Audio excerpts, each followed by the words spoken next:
Hello साथीहरू, welcome to my YouTube channel. आज म मकै भुटेर खान लागिरहेको छु साथी। आज पपकर्न छ आजको रेसिपी। त्यसपछि आज चाहिँ मकै ल्याएर अब ओभनमा हाल्यो।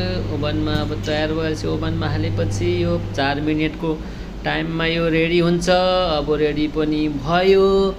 त्यसपछि हामी अब यसलाई निकाल्छौँ। निकालेपछि यसलाई हेर्छौँ। हेरेपछि फेरि यसलाई हामी यसको ढक्कन बन्द गरिदिन्छौँ। त्यसपछि यो अब तयार भयो फुल उठो। वाउ, यस्तो मजा भएछ। अब यो तातो छ भाँडा धेरै। यसको अब निकालेर प्लेटमा निकालेर यसलाई हामी अब खानको लागि रेडी भएको छ।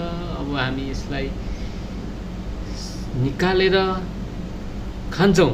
यो चाहिँ धेरै राम्रो हुन्छ साथीहरू। अरू भाँडामा भुटेको भन्दा धेरै मिठो, कमलो, नरम, पुरै फुलै फुल साथीहरू। तपाईँहरू पनि यसरी बनाएर खानुहोला। ओभनमा हालेको धेरै मिठो नरम हुन्छ। र सब्सक्राइब पनि गर्नुहोला।